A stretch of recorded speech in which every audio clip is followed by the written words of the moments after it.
예, 할렐루야, 반갑습니다. 여호와를 온전히 따르라는 제목으로 하나님 말씀 함께 나누겠습니다. 오늘은 지난 시간에 이어서 민수기 31장부터 보도록 하겠습니다. 자, 이제 이스라엘 백성들의 강야 훈련이 막바지에 이르렀습니다. 자, 민수기 31장 1절 말씀 보십시오. 여호와께서 모세에게 말씀하여 이르시되 이스라엘 자손의 은수를 미디안에게 갚으라. 그 후에 내가 내 조상에게로 돌아가리라. 자, 이제 모세가 죽을 날이 얼마 남지 않았습니다. 하나님께서 이 모세가 죽기 전에 이스라엘의 은수인 미디안에게 음수 갚는 일을 이 모세에게 맡기십니다. 지난번에 우리가 살펴본 것처럼 미디안 족속이 거짓 선지자 발람의 계략에 따라 미디안 여인들을 이용해서 이스라엘 남성들을 성적으로 유혹하고 또 타락시키고 더 나아가서 바알신을 섬기게 했습니다. 이 죄로 인해서 무려 24,000명의 이스라엘 백성들이 연병으로 죽고 말았습니다. 그 바알볼 음행 사건으로 말미암아서 이스라엘과 미디안이 은수가 되었던 겁니다. 자, 이 미디안 족속들처럼 사람을 성적으로 타락시켜서 음란죄를 짓도록 유혹하는 것은 아주 큰 죄가 됩니다. 음란죄는 사람의 영혼을 파괴시키고 하나님과의 관계를 멀어지게 하는 것이기 때문에 훨씬 더 심각한 죄가 됩니다. 이러한 추악한 죄를 저지른 미디안을 치라고 하나님께서 명령하고 계십니다. 자, 3절 말씀 보십시오. 모세가 백성에게 말하여 이르되 너와 함께 있는 사람들 가운데서 전쟁에 나갈 사람들을 무장시키고 미디안을 치러 보내어 여호와의 은수를 갚되. 하나님의 백성들을 유혹해서 성적으로 타락시키고 하나님과의 관계를 멀어지게 한 이 미디안이 바로 하나님의 은수가 되는 것입니다. 자, 4절 말씀 보시면 이스라엘 모든 지파에게 각 지파에서 1,000명씩을 전쟁에 보낼지니라 하매 각 지파에서 1,000명씩 이스라엘 100만 명 중에서 12,000명을 택하여 무장을 시킨지라. 자, 이 미디안 족속은 예로부터 아주 강력한 족속으로 유명한데요. 고대 근동 지방에서 가장 강한 족속이 이 미디안 족속입니다. 이 강한 미디안 족속과 싸우는데 하나님께서 겨우 12,000명만을 무장시키라고 말씀하십니다. 상식적으로 보면 맞지 않는 말씀이죠. 그래서 하나님께서 12,000명만을 무장시키도록 하신 것은 전쟁의 승패가 군사들의 많고 적음에 달려 있는 것이 아니라 하나님의 말씀에 순종하고 하나님만을 의지할 때 승리할 수 있다는 것입니다. 자, 그래서 하나님의 말씀에 순종하느냐 순종하지 않느냐, 그리고 하나님만을 의지하느냐 의지하지 않느냐, 여기에 전쟁의 승패가 달려 있는 것이지 전쟁에 나가는 군사의 숫자가 많고 적음에 전쟁의 승패가 달려 있는 것이 아닙니다. 저와 여러분도 마찬가지로 어둠의 세력들이 양성하게 활동하는 이 세상 가운데서 우리의 힘으로는 이 세상과 싸워 승리할 수가 없습니다. 우리가 오직 하나님만을 의지하고 하나님의 말씀에 온전히 순종해서 나아간다면 저와 여러분이 환경과 여건을 초월해서 반드시 승리하게 된다는 것입니다. 자, 6절 말씀 보십시오. 모세가 각 지파에 1,000명씩 싸움에 보내매 제사장 엘르아살의 아들 비나스에게 성소의 기구와 신호나팔을 들려서 그들과 함께 전쟁에 보내매. 자, 여기서 이 성소의 기구가 하나님의 법궤라고 주장하는 분들이 있는데요. 사실 이 법궤는 대제사장이 관리를 하고 있습니다. 현재 대제사장은 엘르아살이죠. 그런데 이 성소의 기구를 아들 비나스 제사장에게 맡긴 것을 보면 이 성소의 기구가 법궤는 아닙니다. 그래서 이제 구체적으로 무엇인지는 알 수가 없고요. 이 성소의 기구와 신호나팔을 비나스 제사장에게 들려서 이스라엘 군대와 함께 전쟁에 나갑니다. 자, 7절 말씀 보십시오.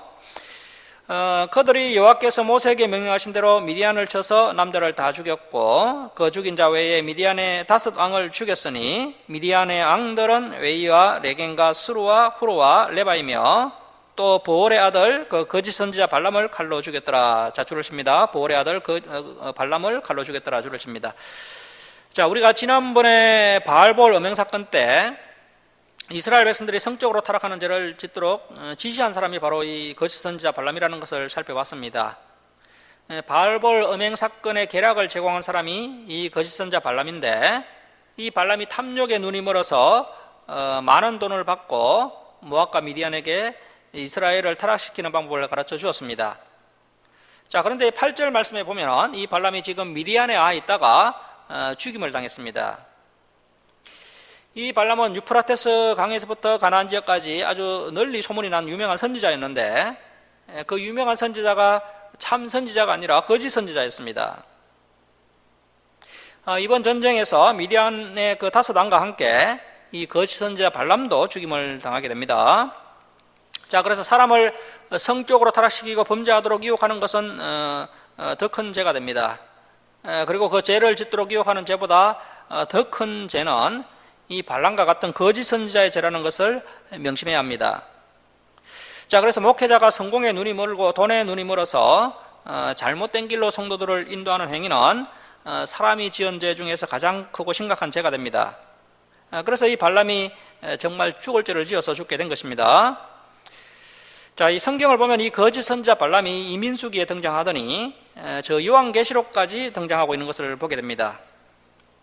수많은 거짓 선지자들이 구약 시대부터 초대교회 시대까지도 활동을 했고요. 오늘날도 여전히 활동을 하고 있습니다. 앞으로 마지막 종말의 때까지 이 거짓 선지자들이 계속해서 나타나게 될 것이라고 성경은 말씀하고 있습니다.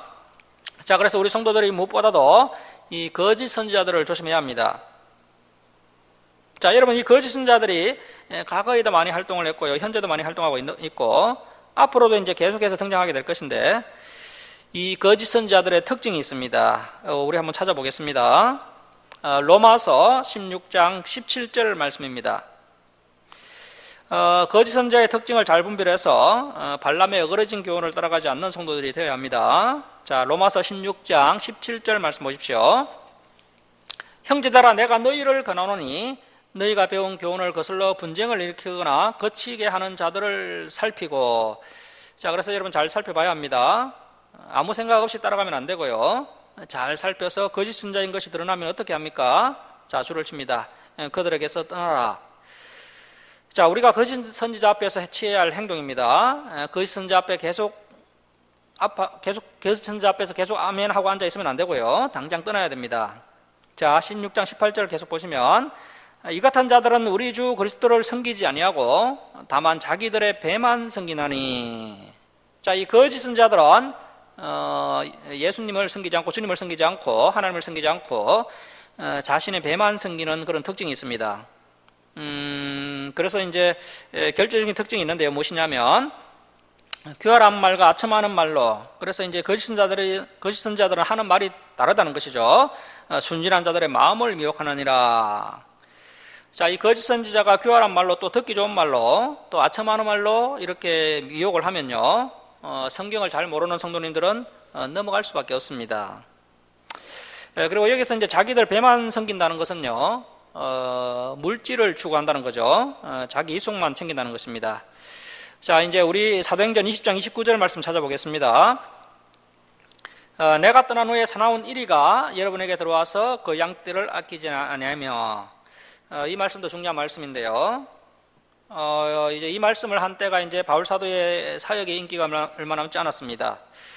바울이 마지막으로 이제 예루살렘에 갔다가 로마로 이제 갈 계획을 하고 있기 때문에 다시는 이제 에베소 교회로 돌아올 수 없다는 것을 알았습니다. 그래서 이제 에베소 교회 장로들을 초청해서 그 에베소 장로들에게 눈물을 흘리면서 마지막 당부를 하는 말씀이 바로 이 말씀입니다.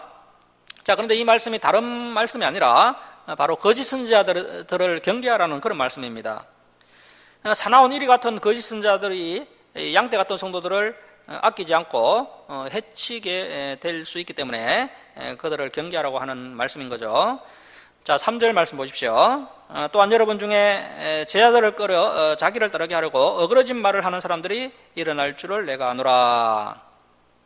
자, 여러분, 참 선지자, 거짓 선지자의 가장 큰 차이는 그들이 하는 말에 달려 있습니다. 거짓 선지자들은 성경을 정직하게 전하는 것이 아니라 자기 배를 채우기 위해서, 자기 유익을 위해서 교활하고 아첨하고 또 어그러진 말을 한다는 것입니다. 자, 그래서 이 거짓 선지자의 판단 기준은 아주 간단하고 명쾌합니다. 성경을 정직하게 가감없이 바르게 전하고 있느냐, 아니면 성경을 바르게 전하고 있지 않느냐, 여기에 거짓 선지자인지 참 선지자인지가 가려지게 된다는 것입니다. 자신의 욕심을 위해서 어그러진 말을 전하고 있다면 거짓 선지자가 되는 것입니다. 성경에서는 마지막 때가 되면 진리가 앙성하게 증거되게 될 것이라고 말씀하지 않습니다. 세상의 마지막이 다가올수록 오히려 자기 배를 채우고 어그러진 말을 하는 거짓 선지자와 또 거짓 진리가 세상을 뒤덮게 될 것이다. 그래서 참 선지자는 찾아보기 어렵게 될 것이다 라고 성경은 예언하고 있습니다. 자, 그래서 마지막 때를 살아가고 있는 저와 여러분은 정말 깨어서 거짓 선지자인지 참 선지자인지 잘 살펴봐야 합니다.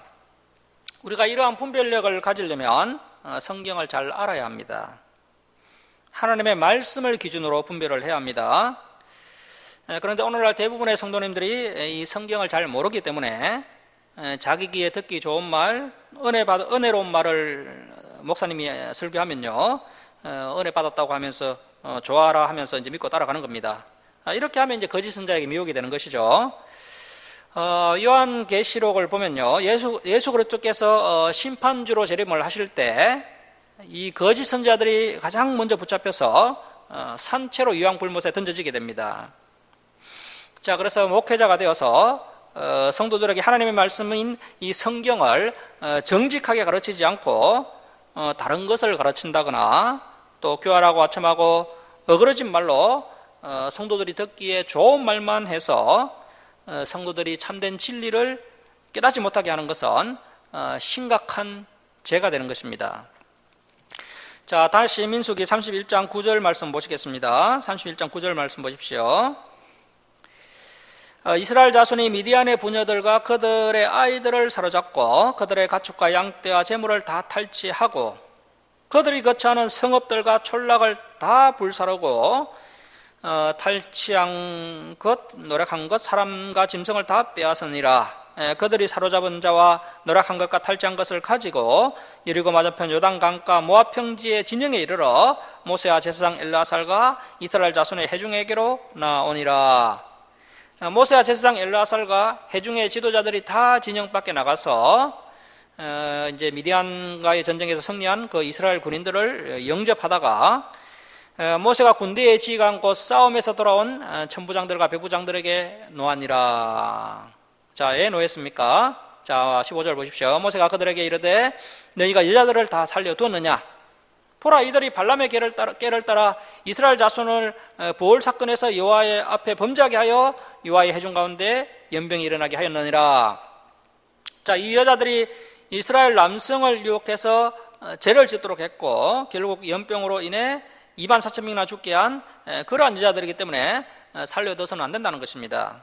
자, 17절 보시면 그러므로 아이들 중에서 남자는 다 죽이고 남자와 동침하여 사내를 아는 여자도 다 죽이고 그래서 이제 바알볼 음행 사건에 가담해서 이스라엘 남성들을 성적으로 유혹했던 미디안 여자들을 다 죽이게 됩니다. 자, 18절 보시면 남자 동침하지 아니하여 사내를 알지 못하는 여자들은 다 너희를 위하여 살려둘 것이니라. 그래서 음행 사건에 가담하지 않은 처녀나 또 나이 어린 여자아이들만 살아남게 됩니다. 자, 이제 19절부터 24절까지는 정결 규례가 나옵니다. 이스라엘 백성들이 미디안과의 전쟁에서 시체를 만졌기 때문에 우리가 그동안 살펴본 것처럼 사람이 시체를 만지면 바이러스나 세균에 감염될 가능성이 높습니다. 그래서 위생상 좋지 않기 때문에 이스라엘 진영 밖에서 소독을 철저히 한 다음에 다시 진영 안으로 들어오라고 말씀을 하십니다. 자, 19절 보십시오. 너희는 이래 동안 진영 밖에 주둔하라. 누구든지 살인자나 죽임을 당한 사체를 만진 자는 셋째 날과 일곱째 날에 몸을 깨끗하게 하고 너희의 포로도 깨끗하게 할 것이며 모든 의복과 가죽으로 만든 모든 것과 염소털로 만든 모든 것과 나무로 만든 모든 것을 다 깨끗하게 할지니라. 자, 그래서 전쟁을 치른 후에 그 군인들과 포로들이 바로 진영 안으로 들어오게 되면 심각한 전염병이 발생할 수가 있습니다. 자, 그래서 이렇게 이제 일주일 동안 진영 밖에 머물면서 사람들과 모든 물건들을 다 깨끗하게 소독한 후에 들어오라고 말씀하고 있습니다. 자, 21절 보십시오. 제사장 엘르아살이 싸움에 나갔던 군인들에게 이르되 이는 여호와께서 모세에게 명령하신 율법이니라. 금은 동, 철과 주석과 납 등의 불에 견딜 만한 모든 물건은 불을 지나게 하라. 그래서 이제 불로 소독을 하라는 것입니다. 그래야 하면 깨끗하려니와 다만 정결하게 하는 물로 그것을 깨끗하게 할 것이며, 불로 소독한 후에 다시 물로 한 번 더 소독을 하라는 것이죠. 불에 견디지 못할 모든 것은 물을 지나게 할 것이니라. 너희는 일곱째 날에 옷을 빨아서 깨끗하게 한 후에 진영에 들어올지니라. 자, 그래서 금속 종류는 불로 소독을 한 후에 물로 한 번 더 소독을 하고요. 또 불에 타는 물건들은 물로 소독을 한 후에 진영 안으로 들어오도록 했습니다. 그래서 이미 3,400여 년 전에 성경은 이렇게 이제 세균 감염과 전염병을 걱정하면서 특별히 이제 전쟁 후에 이렇게 철저하게 불과 물로 소독을 할 것을 당부하고 있는 것을 볼 수가 있습니다. 그래서 이제 지금 이 시대에 이 말씀을 읽어보아도 상당히 과학적이고 또 합리적인 방법인 것을 알 수 있습니다. 자, 이제 25절부터 54절까지는 미디안과의 전쟁에서 획득한 전리품을 분배하는 내용이 나옵니다. 자, 25절 말씀 보십시오.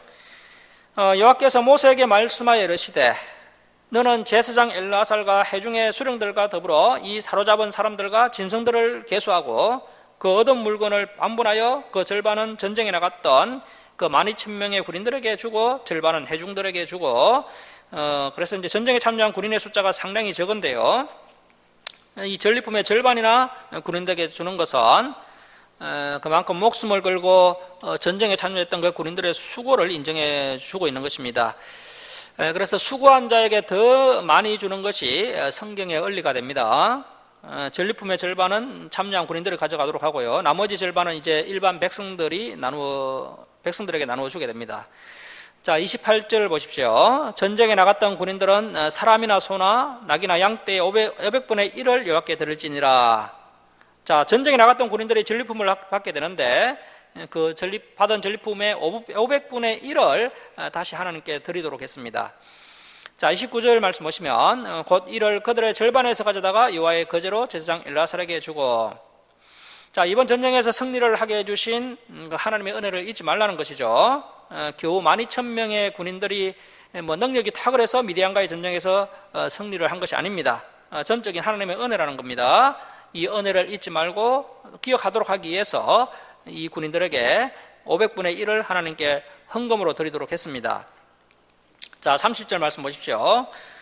또 이스라엘 자손이 받은 절반에서는 사람이나 소나 낙이나 양떼나 각종 짐승 50분의 1을 가져다가 여호와의 성막을 맡은 레인에게 주라. 그래서 하나님과 이스라엘 백성들 사이에 수고하는 레인들을 잊지 않고 이렇게 직접 챙기시는 하나님의 섬세하신 성품을 볼 수가 있고요.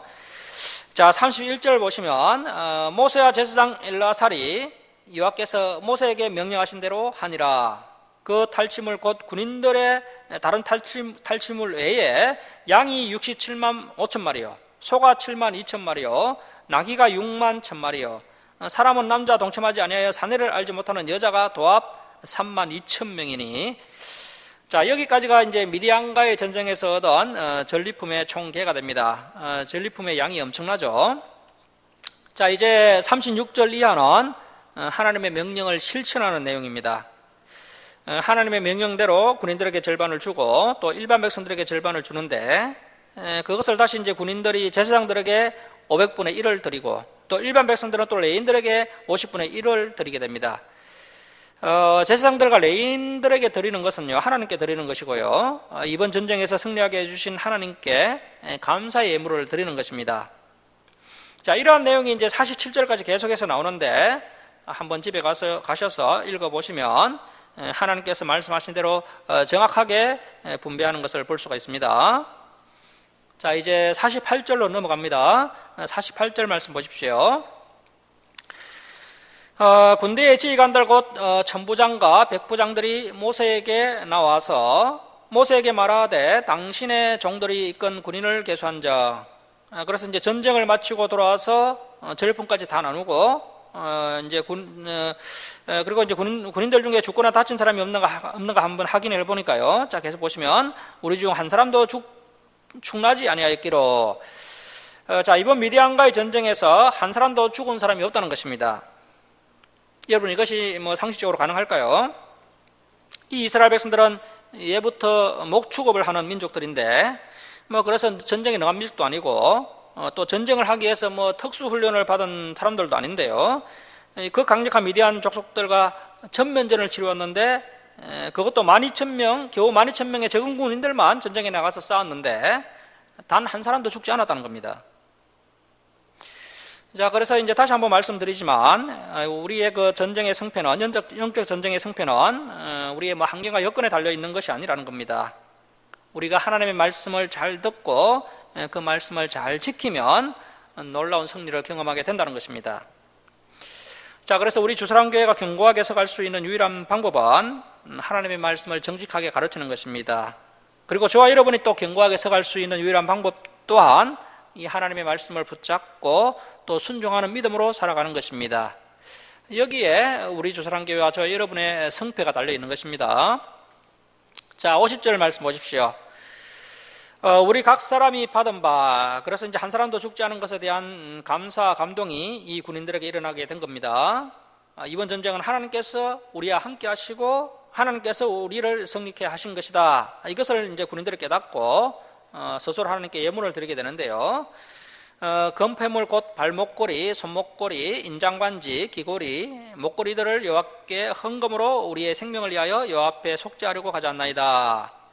자, 이 군인들이 그 치열한 전쟁에서 자신들의 목숨을 살려주시고 또 승리하게 해주신 은혜에 감사해서 하나님께 예물을 자원해서 드립니다. 그래서 저와 여러분도 하나님께 온전히 순종하면 이러한 놀라운 승리를 맛보게 될 것입니다. 자, 51절 보십시오. 모세와 제사장 엘라살이 그들에게서 그 금으로 만든 모든 폐물을 취한 적 천부장과 백부장들이 여호와께 드린 거제의 금의 도합이 16,750세겔이니. 자, 이것을 이제 킬로그램으로 환산하면 한 191kg 정도 됩니다. 순금 191kg의 가치가 오늘날로 환산하면 약 130억 원 정도 됩니다. 이스라엘의 천부장과 백부장들이 하나님의 은혜에 감사해서 이처럼 많은 헌물을 드린 것을 볼 수가 있고요. 자, 53절 말씀 계속 보시면 군인들이 각기 자기를 위하여 탈취한 것이니라. 자, 이 군인들이 추가로 바친 이 헌물은 사실은 이제 전리품으로 내어놓지 않고 자기를 위해서 이제 따로 탈취해서 몰래 숨겨 놓았던 것인데 이렇게 이제 성령의 감동을 받아서 또 스스로 하나님께 이제 드리는 장면을 볼 수가 있습니다. 자, 54절 말씀 우리 함께 읽겠습니다. 자, 시작. 모세와 제사장 엘라살이 천부장과 백부장들에게서 금을 취하여 해막에 들여 여호와 앞에서 이스라엘 자손의 기념을 삼았더라.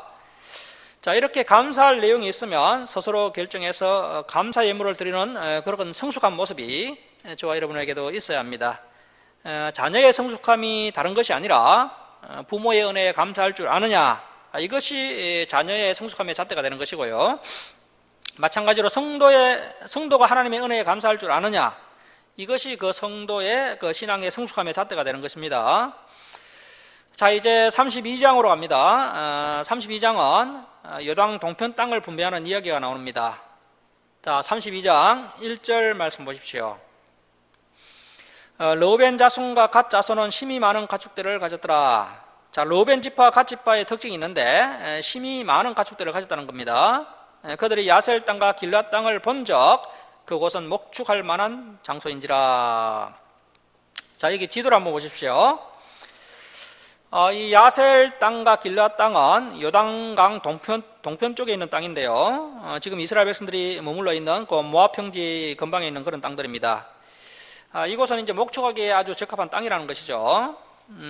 그래서 이제 이 동편 땅은 이미 이스라엘 백성들이 차지하고 있기 때문에 이 동편 땅을 이제 갓 지파, 르우벤 지파가 이제 자신들에게 좀 달라고 모세에게 요청하는 장면을 볼 수가 있습니다. 자, 2절 말씀 보십시오. 갓 자손과 르우벤 자손이 와서 모세와 제사장 엘라살과 회중 지휘관들에게 말하 이르되 아다롯과 디본과 야셀과 니므라와 헤스본과 엘랄레와 서반과 너브와 본 곧 여호와께서 이스라엘 회중 앞에서 쳐서 멸하신 아모리왕 시온과 그래서 이제 아모리왕 시온과 바산왕 옥을 쳐서 멸하신 그 요단 동편 땅은 목축할 만한 장소요, 당신의 종들에게는 가축이 있나이다. 또 이르되 우리가 만일 당신에게 은혜를 입었으면 이 땅을 당신의 종들에게, 그래서 이제 갓 자손과 르우벤 자손에게 그들의 소유로 주시고 우리에게 요단강을 건너지 않게 하소서. 자, 6절을 보시면요, 이제 요단강을 건너지 않겠다는 갓 지파 르우벤 지파에게 모세가 할을 냅니다. 자, 자, 6절 보시면 모세가 갓 자손과 르우벤 자손에게 이르되 너희 형제들은 싸우러 가거늘 너희는 여기 앉아 있고자 하느냐? 너희가 어찌하여 이스라엘 자손에게 낙심하게 하여서 여호와께서 그들에게 주신 그 가나안 서편 땅으로 건너갈 수 없게 하려 하느냐? 자, 그래서 여러분, 교회가 하나님의 분명하신 뜻을 실천하는데 몇 사람의 성도들이 함께 하지 않아서 나머지 성도들을 낙심하게 하면 안 된다는 것입니다. 자, 8절 말씀 보시면 너희 조상들도 내가 가데스 바네아에서 그 땅을 보라고 보냈을 때에 그리하였었나니 그들이 그 에속을 그 큰 포도송이를 따온 그 에속을 골짜기에 올라가서 그 땅을 보고 이스라엘 자손을 낙심하게 하여서 여호와께서 그들에게 주신 땅으로 갈 수 없게 하였었느니라. 자, 그래서 이제 과거에 그 10명의 정탐꾼들이 부정적인 보고를 해서 이스라엘 백성들이 낙심한 적이 있었습니다. 그래서 하나님의 공동체를 낙심하게 하고 또 지도자를 낙심하게 해서는 안 된다는 것입니다. 자, 10절 말씀 보시면 그때 여호와께서 진노하사 맹세하여 이르시되 애굽에서 나온 자들이 20세 이상으로는 한 사람도 내가 아브라함과 이삭과 야곱에게 맹세한 그 가나안 땅을 결코 보지 못하리니 자, 줄치고 발표하겠습니다. 이는 그들이 나를 온전히 따르지 아니하였음이니라. 자, 그래서 단순히 믿는 것이 중요한 것이 아니라는 겁니다. 믿되 온전히 믿어야 하고 따르되 온전히 따르는 것이 중요하다는 것입니다. 그 강야 1세대들이 하나님을 온전히 따르지 않았기 때문에 가나안 땅에 들어가지 못한 것입니다.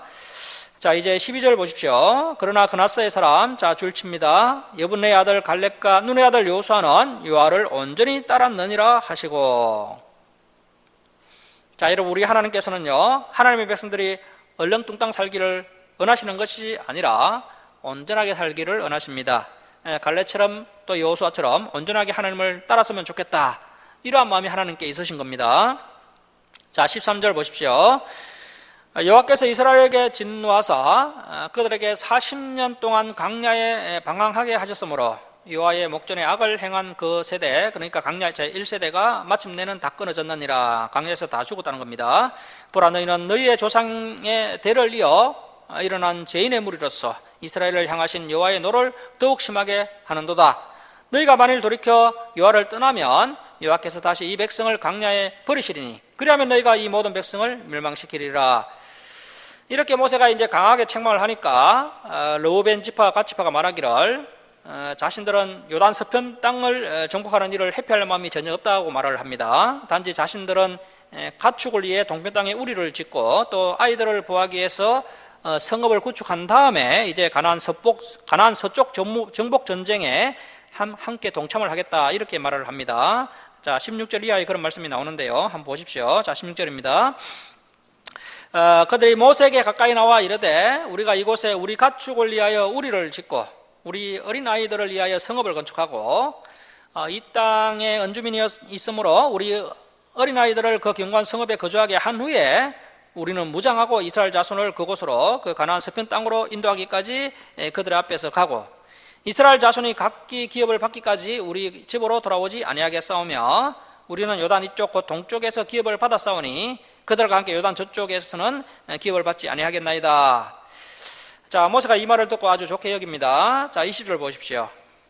모세가 그들에게 이르되 너희가 만일 이 일을 행하여 무장하고 여호와 앞에 가서 싸우되 너희가 다 무장하고 여호와 앞에서 요단을 건너서 여호와께서 그의 언수를 자기 앞에서 쫓아내시고 자, 22절 줄을 칩니다. 그 땅이 여호와 앞에 복종하기 하시기까지 싸우면 여호와 앞에서나 이스라엘 앞에서나 무죄하여 돌아오겠고 이 땅은 이 요단 동편 땅은 여호와 앞에서 너희의 소유가 되리라마는. 자, 여러분, 우리는 하나님께서 이스라엘 백성들에게 그 젖과 꿀이 흐르는 가나안 땅을 거저 주셨다, 이렇게 알고 있는데요. 그래서 이스라엘 백성들은 가만히 있었는데 하나님께서 가나안 땅을 주신 것으로 그렇게 알고 있는데, 그런데 사실 이 가나안 땅은 전쟁에 성실하게 참가한 자들에게 주셨다라는 것입니다. 그래서 싸우면 받게 될 것이고 싸우지 않으면 받지 못합니다. 우리도 마찬가지입니다. 이 영적 전쟁에 저와 여러분이 하나님의 군사로서 능동적이고 적극적으로 싸워야 합니다. 그럴 때 이런 하나님의 복을 우리가 누릴 수 있게 되는 것입니다. 자, 23절 말씀 보시면 너희가 만일 그같이 아니하면 여호와께 범죄함이니 너희 죄가 반드시 너희를 찾아낼 줄 알라. 자, 그래서 이제 갓 지파, 러브벤 지파가 자신이 맹세한 대로 약속을 지키지 않고 다른 지파들이 그 가나안 서편 땅을 정복하는 전쟁을 할 때 나 몰라라 하고 있으면 반드시 죄를 담당하게 된다, 벌을 받게 된다, 이렇게 모세가 이야기하고 있습니다. 자, 24절 말씀 보십시오. 너희는 어린 아이들을 위하여 성읍을 건축하고 양을 위하여 우리를 지어라. 그리하면 너희의 입이 말한 대로 행하라. 그리하고 너희의 입이 말한 대로 행하라. 갓 자손과 르벤 자손이 모세에게 대답하여 이르되 주의 종들인 우리는 우리 주의 명령대로 행할 것이라. 우리의 어린아이들과 아내와 양떼와 모든 가축은 이곳 요단 동편 길랏 성읍들에 두고 종들은 우리 주의 말씀대로 무장하고 이 앞에서 다 건너가서 싸우리이다. 이에 모세가 그들에 대하여 제사장 엘라살과 눈의 아들 여호수아와 이스라엘 자손 지파의 수령들에게 명령하니라. 자, 여러분, 이 모세가 이제 요단강을 건너지 못하고 죽는다는 것을 알고 있기 때문에 이제 자신의 뒤를 이어 이스라엘 지도자가 될 여호수아와 또 대제사장 엘라살과 또 각 지파의 수령들에게 이 갓 지파, 르벤 지파가 약속한 것들을 잘 지키는지를 지켜보라, 이렇게 명령하고 있습니다. 자, 29절 말씀 보시면 모세가 그들에게 이르되 갓 자손과 르벤 자손이 만일 각각 무장하고 너희와 함께 요단을 건너가서 요 앞에서 싸워서 그 땅이 너희 앞에 항복하기에 이르면 길랏 땅을 그들의 소유로 줄 것이니라. 그러나 만일 그들이 너희와 함께 무장하고 건너지 아니하면 그들은 가나안 땅에서 너희와 함께 땅을 소유할 것이니라. 자, 이 30절 말씀을 보면 뜻 이해가 안 되는데요. 이 갓 지파, 르벤 지파가 가나안 서편 정복 전쟁에 참여하지 않으면 가나안 동편 땅을 주지 말고 서편 땅을 나누어 주라, 이렇게 말씀하고 있습니다. 모세의 이 조치는요, 이스라엘 백성들의 분열을 방지하기 위한 그러한 조치로 보입니다. 자, 31절 말씀 보십시오. 갓 자손과 르벤 자손이 대답하여 이르되 여호와께서 당신의 종들에게 명령하신 대로 우리가 행할 것이라. 우리가 무장하고 요 앞에서 가나안 서편 땅에 건너가서 요단 이쪽을 우리가 소유할 기업이 되게 하리이다. 자, 우리 33절 말씀 함께 읽겠습니다. 자, 시작. 모세가 각 자손과 르벤 자손과 요셉의 아들 므낫세 반지파에게 아모리인의 왕 시온의 나라와 바산 옥의 나라를 주되 곧 그 땅과 그 경내의 성읍들과 그 성읍들의 사방 땅을 그들에게 주매. 자, 이렇게 해서 이제 갓 지파, 르벤 지파가 가나안 동편 땅을 분배하게 됩니다. 34절부터 42절 끝까지 구체적으로 이제 갓 지파는 동편 땅에서 어떤 땅이 분배되었고 또 르벤 지파는 어떤 땅이 분배되는지가 나오고 있습니다. 자, 여기 지도를 다시 한번 보십시오. 그래서 이렇게 이제 가나안 동편 땅을 르벤 지파와 갓 지파, 그리고 또 므낫세 지파가, 므낫세 이제 반 지파, 므낫세의 반 지파가 이제 요단 동편 땅을 가고, 또 므낫세 나머지 반 지파는 또 요단과 서편 땅도 일부 또 차지하게 됩니다. 그리고 이제 33장은 그동안 이스라엘 백성들이 40년 광야 생활 동안 이동했던 경로를 간략하게 보여주고 있는 내용입니다. 자, 다음 지도를 한번 보십시오. 이스라엘 백성들이 애굽의 고센 땅 라암셋에서 이제 출발해서 탈출을 해서 40년 만에 모압 평지에 이르게 되는데요. 그 40년의 여정과 중요 사건들을 간략하게 소개한 장이 바로 이 33장입니다. 우리가 이 33장을 통해 깨달을 수 있는 것은 이스라엘 백성들이 40년 동안 41번 진을 쳤습니다. 41번 짐을 싸서 이동하고 또 짐을 푸는 이러한 과정을 겪었는데요. 이 험준한 광야에서 상당한 어려움과 수고가 많이 있었다는 것을 이 장을 통해서 알 수가 있습니다. 자, 33장 1절 말씀 보십시오. 모세와 아론의 인도로 대열을 갖추어 애굽을 떠난 이스라엘 자손들의 노정은 이러하니라. 모세가 여호와의 명령대로 그 노정을 따라 그들이 행진한 것을 기록하였으니, 그래서 이 노정을 기록한 사람이 바로 모세입니다. 모세가 이 민수기로 기록했던 것이죠. 자, 그들의 행진한 대로의 노정은 이러하니라. 그들의 첫째 달 15째 날에 람셋을 떠났으니, 이 람셋, 애굽의 이 람셋에서 1월 14일 밤에 이제 준비를 하고 1월 15일 낮에 람셋에서 출발을 합니다. 자, 곧 6월절 다음 날이라. 이스라엘 자손이 애굽 모든 사람의 목전에서 큰 건능으로 나왔으니 애굽인은 여호와께서 그들 중에 치신 그 모든 장자를 장사하는 때라. 그래서 이제 마지막 10번째 재앙, 그 장자가 주는 재앙으로 이제 애굽 사람들은 장자를 장사하고 하느라 정신이 없었던 것이죠. 여호와께서도 그들의 신들에게도 벌을 주셨더라. 그래서 이제 지도를 보시면 이렇게 이제 숫곳에서 진을 치게 되고요. 그 다음에 또 에담에서 진을 치면서 계속해서 총 41번을 진을 치는 것을 볼 수 있습니다. 자, 그래서 이렇게 이제 람셋에서 출발해서 에담과 또 숫곳을 지나고 또 마라와 썸물이 있었던 곳도 지나고 또 엘림을 지나고 또 르비딤을 지나고 이제 시내산에 도착을 하게 되는데요. 이 시내산에 얼마 만에 도착을 했느냐면 50일 만에 도착을 하게 됩니다. 출애굽한 지 50일 만에 도착하게 됩니다. 1월 15일에 출발해서 시내산에 도착한 것은 한 3월 초순경입니다. 이렇게 50일 만에 시내산에 도착하게 되고 이 시내산에서는 한 1년간 머물게 됩니다. 1년간 머물면서 모세가 하나님께 십계명 두 돌판을 받고요. 또 레위기 말씀도 받고 또 성막을 다 안성한 다음에 이제 출애굽한 지 한 1년이 약간 넘었을 때 시내산에서 다시 떠나서 드디어 이제 12정탐꾼을 보냈던 그 가데스 바네아에 도착을 하게 됩니다. 이 가데스 바네아에 이르렀을 때가 이스라엘 백성들이 이제 출애굽을 한 지 한 2년 정도 되었을 때입니다. 그래서 가데스 바네아에서 12정탐꾼을 가는 땅에 보냈었는데요. 12정탐꾼이 이제 믿음 없는 보고를 하고요. 그래서 이제 부정적인 말을 그렇게 하게 되자 이스라엘 백성들 전체가 그 말을 듣고 불평하고 원망하면서 하나님께서 진노를 하시게 됩니다.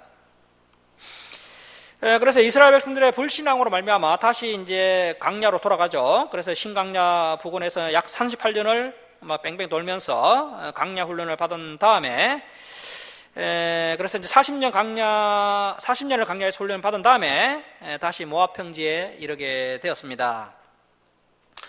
자, 그래서 여러분 우리가요 이렇게 이스라엘 백성들을 보면서 배울 것은요, 하나님 말씀에 온전히 순종하면 광야 훈련이 짧아진다는 겁니다. 2년 만에 끝날 수도 있었어요, 광야 훈련이. 그런데 하나님 말씀에 온전히 순종하지 못하고 하나님 말씀을 믿지 못하고 불평하고 원망하니까 38년이 추가가 되어서 40년으로 광야 훈련이 늘어난 겁니다. 그래서 이제 이스라엘 백성들의 이런 40년 광야 여정이 이러한 과정을 거치게 되었다는 겁니다. 진을 친 곳은 정확히 41군데 진을 쳤습니다. 그래서 집에 가셔서 한번 자세히 읽어보시면 좋겠습니다. 진을 친 장소에 정확한 지명들이 나오고 있고요. 자, 그래서 여러분 이 성경 말씀은 뭐 지어낸 이야기가 아니라 역사적 사실이라는 겁니다. 자, 그런데 왜 하나님께서 모세에게 이 광야 여정을 이렇게 다 기록하도록 하셨을까요? 자, 34장 2절 다시 한번 보십시오. 34장 2절 말씀 다시 한번 보시면 모세가 여호와의 명령대로 줄을 쳐놓습니다. 그 노종을 따라 그들이 행진한 것을 기록하였으니 그들이 행진한 대로의 노종은 이러하니라. 자, 그래서 모세가 스스로 기록한 것이 아니라 하나님께서 기록하라고 명령을 하셔서 이 광야 여정을 기록했다는 겁니다. 자, 왜 하나님께서 이렇게 기록하게 하셨을까요?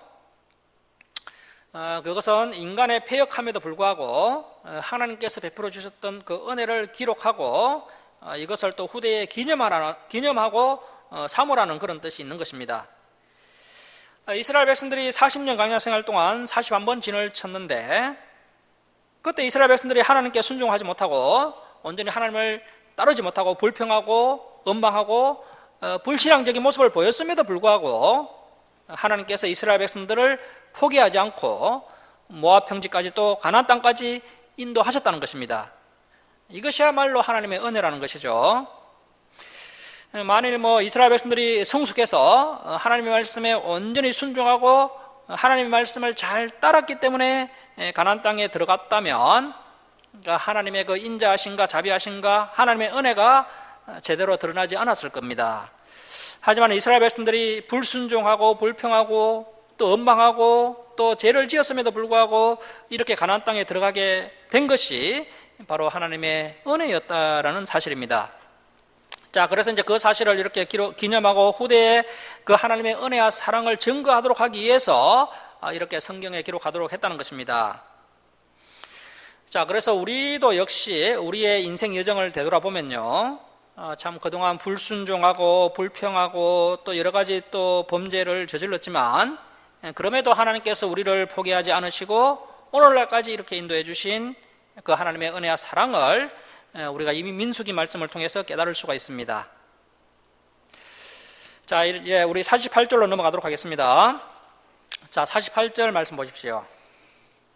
아비람 산을 떠나 여리고 맞은편 요단강가 모압 평지에 진을 쳤으니, 그래서 이제 모압 평지가 이제 이스라엘 백성들이 마지막 진을 친 곳입니다. 가나안 그 요단강을 건너기 전에 마지막 진을 친 곳이고요.